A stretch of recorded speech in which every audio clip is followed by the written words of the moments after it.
Revelações da ciência sobre os mistérios da vida. Especialistas de vários países estiveram no Brasil para o lançamento de um grupo dedicado à tese do chamado design inteligente. Esses cientistas acreditam que a perfeição e a complexidade da natureza comprovam a existência de um ser superior. O que há por trás do bater das asas de uma borboleta? Ou das cores vibrantes das penas dos pássaros? O que há em comum entre a concha do mar e a força dos furacões? Que mistérios guardam as nossas células e o DNA, o responsável por tudo que somos? Os homens reunidos nesta sala são os principais nomes de um ramo da ciência que pretende responder questões como estas. Ao contrário do que a gente já apregoou por 150 anos, há evidências de inteligência na vida e no universo. Eles são estudiosos do chamado design inteligente, uma linha de pesquisa que acredita que a complexidade da vida e a perfeição da natureza comprovam a existência de um ser superior. A vida foi feita pronta, o universo foi feito pronto, planejados por um ser extremamente inteligente, com design, com arte, com perfeição. Marcos Eberlin coordena o Núcleo de Pesquisa em Ciência, Fé e Sociedade, recém-inaugurado por uma das maiores universidades de São Paulo, em parceria com instituições americanas. Outro defensor do design inteligente é o doutor em bioquímica e professor americano Michael Behe.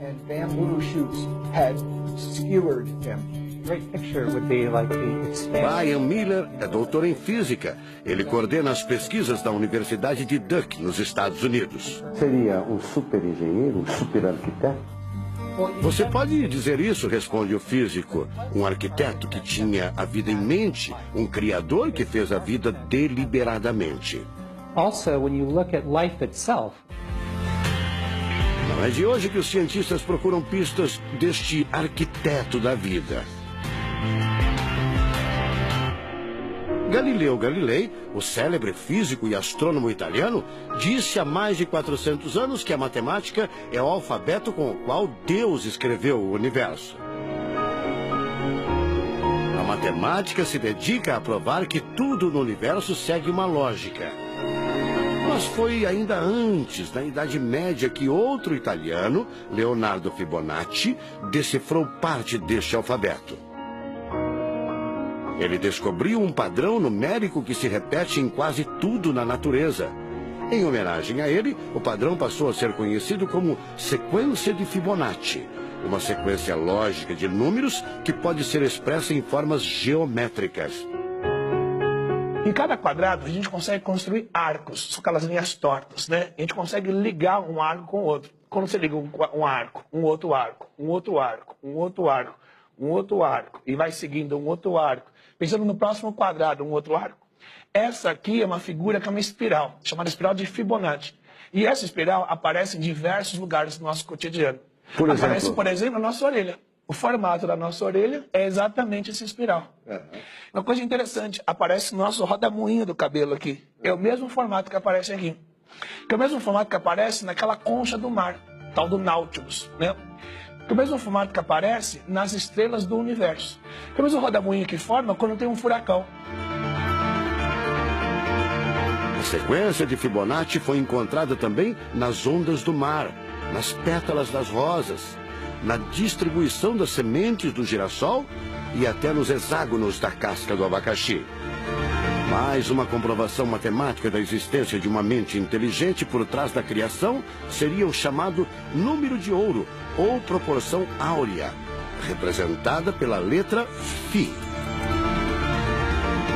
O número de ouro, também representado pelos dígitos 1,618, está presente na construção de uma das obras mais importantes da antiguidade, o Partenon. Foi usado por Leonardo da Vinci na Mona Lisa, o quadro mais famoso do mundo. Essa regra do número áureo, ela vem, né, aparece no Fibonacci e aplica em um monte de situações. E é legal que os gregos percebiam isso, eles associavam isso muito com a ideia de perfeição. Ele está presente nas asas das borboletas e até nas medidas do corpo humano. Se você pegar a sua altura e dividir pela distância do seu umbigo até o chão, vai dar aproximadamente 1,6. Um φ. Vai dar um φ também. Se a gente abre os braços, né, calcula a distância da ponta de um dedo até a ponta do outro dedo. Então vai ser desse dedo maior aqui, no dedo médio, até chegar ao dedo médio. Se eu pegar essa distância e dividir pela distância desse dedo até esse ombro aqui, vai dar 1,6 de novo. De tudo na natureza, o que mais impressiona os cientistas são as células, a chamada unidade básica da vida. São as menores partes que compõem os seres vivos, vegetais ou animais. O corpo humano é formado por cerca de 100 trilhões de células que dão origem a tecidos e órgãos. We cannot be accidentally caused. Life is not an accident. O americano Douglas Axie estuda biologia molecular há mais de 25 anos. Ele garante: não existe a mínima possibilidade de a vida ser um acidente, um acaso da evolução do planeta. Para ele, as células são complexas demais e só podem ter sido criadas de propósito por um ser inteligente. Literally machines that are made out of molecules. Dr. Michael Behe concorda. Ele compara a célula a uma fábrica repleta de máquinas e veículos. Ela produz e troca com as células vizinhas os elementos fundamentais à vida. Tudo coordenado por uma espécie de computador central, o chamado DNA. Você já deve ter ouvido falar dele. O DNA é um conjunto de informações genéticas que definem as características dos seres vivos. Entre os humanos é o DNA que informa o sexo, a cor da pele e do cabelo e o formato do rosto, entre outras coisas. São 6 bilhões de informações condensadas numa estrutura microscópica extremamente eficiente.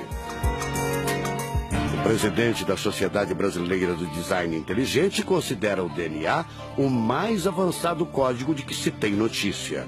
A gente tem a molécula de DNA como um modelo. Por quê? Porque quando a gente descobriu essa molécula, a gente viu que é uma molécula fantástica, maravilhosa. E ali evidências e mais evidências de que uma mente inteligente projetou a vida. Porque é o software da vida. E esse software tem o quê? Tem ali um código. E a gente sabe que códigos emanam de mentes inteligentes. Nos Estados Unidos, um grupo de pesquisadores afirma ter identificado uma sequência de números que sempre se repete no DNA humano. Seria uma espécie de assinatura de Deus, segundo o engenheiro da computação Greg Braden. So now we have a definition. Ao considerar a carga dos elementos químicos do DNA, os pesquisadores teriam identificado o seguinte padrão numérico: 10, 5, 6, 5. Eles então passaram a tentar decifrar esse código e tiveram a ideia de substituir os números por letras hebraicas. Em hebraico, a língua oficial de Israel e que aparece na Bíblia, os números são representados por letras, como explica essa professora israelense. A escrita hebraica é muito antiga. Já tem textos escritos 1000 anos antes da Era Comum. E nesta época ainda não inventaram o sistema decimal dos números que usamos agora. Na Bíblia, o Primeiro Testamento, podemos ver não só os números dos versículos e os números dos capítulos, mas também as páginas. A contagem das páginas está feita em letras e não em números. A sequência numérica 10, 5, 6, 5 foi transcrita para as respectivas letras em hebraico: Yud, Rei, Vav, Rei. Veja o resultado. A sequência corresponde à palavra Javé, ou Deus em hebraico.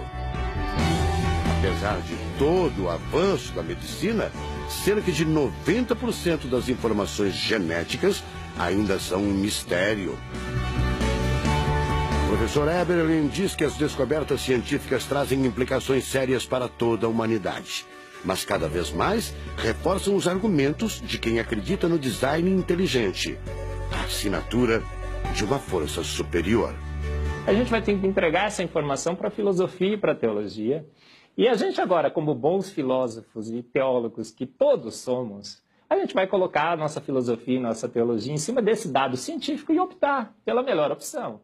Eu, óbvio, acho que a melhor opção é Deus. Como gente, a gente tem esse direito, né, de especular em cima da descoberta científica de que uma mente inteligente orquestrou o universo e a vida.